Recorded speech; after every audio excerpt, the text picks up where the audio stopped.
जब महान ऋषि की पत्नी के साथ इंद्र ने धोखे से बनाए संबंध शरीर पर उभर आईं योनियां। पौराणिक कहानियों इंद्र के शरीर पर कई आंखों का जिक्र मिलता है। कहा जाता है कि ऋषि गौतम के श्राप के कारण इंद्र के पूरे शरीर पर योनियां उभर आई थीं, जो बाद में आंखों में बदल गईं। पौराणिक कथाओं के मुताबिक स्वर्गलोक में इंद्र का वास है। इंद्र अपने चारों ओर कई सुंदर अप्सराओं से घिरे रहते हैं और उनके साथ काम क्रीड़ा करते हैं। इंद्र को देवराज कहा जाता है, यानी कि देवों का देव। फिर भी इंद्र की पूजा नहीं की जाती। इसके कई कारण हैं। इंद्र कभी खुद को काम वासना से मुक्त नहीं कर पाए। पुराणों में इंद्र के शरीर पर ढेर सारी आंखें होने का भी जिक्र मिलता है। कहते हैं कि एक बार इंद्र ने महान ऋषि गौतम की पत्नी अहिल्या के साथ धोखे से संबंध बनाए थे। जब ऋषि को पता चला तो उन्होंने इंद्र को श्राप दे दिया, जिससे उनके शरीर पर 1000 योनियां आ गईं। बाद में ये योनियां आंखों में बदल गईं। ब्रह्मवैवर्त और पद्म पुराण के मुताबिक एक बार इंद्र भ्रमण पर निकले। आसमान से उनकी नजर जंगल में बने एक ऋषि की कुटिया पर पड़ी। उस कुटिया में उन्होंने एक बहुत ही सुंदर स्त्री को देखा।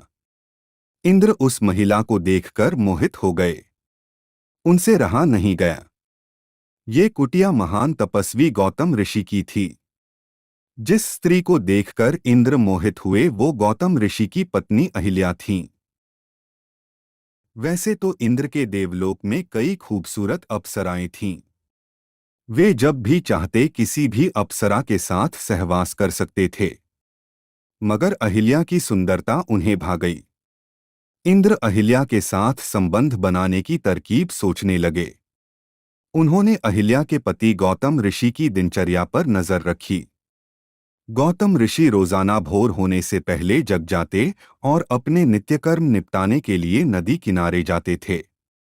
वहां 2 से 3 घंटे का समय बिताकर फिर कुटिया में आते थे। इंद्र ने इसी मौके का फायदा उठाने की योजना बनाई। एक रात जब गौतम ऋषि और अहिल्या सो गए, फिर कुछ समय बाद इंद्र ने अपनी शक्ति से भोर होने का कृत्रिम आवरण बना लिया। ऋषि गौतम को लगा कि सुबह होने को है। वे रोजाना की तरह उठ गए और नित्य कर्म के लिए निकल पड़े। इंद्र ने गौतम ऋषि का भेष धारण कर कुटिया में प्रवेश किया। अहिल्या को लगा कि उनके पति नित्यकर्म से निपटकर आ गए हैं। फिर इंद्र ने गौतम ऋषि के भेष में अहिल्या से प्यार भरी बातें की और उसके साथ संबंध बना लिए। दूसरी ओर जब ऋषि नदी किनारे पहुंचे तो वहां के जनजीवन को देखकर उन्हें आभास हो गया कि किसी ने धोखे से सुबह का आवरण बनाया है।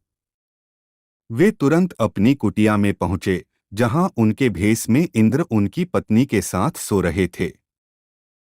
ये देखकर गौतम ऋषि आग बबूला हो गए।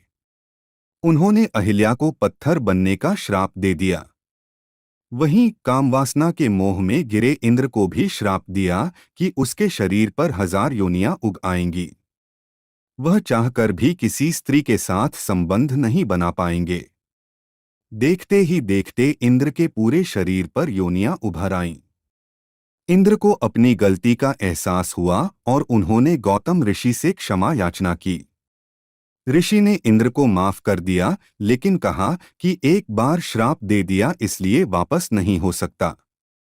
हालांकि ऋषि गौतम ने कहा कि इंद्र के शरीर पर उभरी ये योनियां आंखों में बदल जाएंगी। इस वजह से इंद्र के पूरे शरीर पर आंखें ही आंखें हो गईं। दूसरी तरफ अहिल्या ने भी गौतम ऋषि से कहा कि उन्हें बिल्कुल भी यह एहसास नहीं हुआ कि उनके भेष में कोई और शख्स उनके साथ सोया है। इसमें उनकी कोई गलती नहीं थी। उनके मन में छल की कोई भावना नहीं थी। गौतम ऋषि ने अहिल्या को वरदान दिया कि कालांतर में भगवान विष्णु का अवतार तुम्हारे पास आएगा और उसके छूने से तुम फिर से पहले जैसी बन जाओगी। सालों बाद श्री राम ने विष्णु के अवतार के रूप में धरती पर जन्म लिया। राम ने ही बाद में अहिल्या को छूकर उन्हें श्राप से मुक्त किया।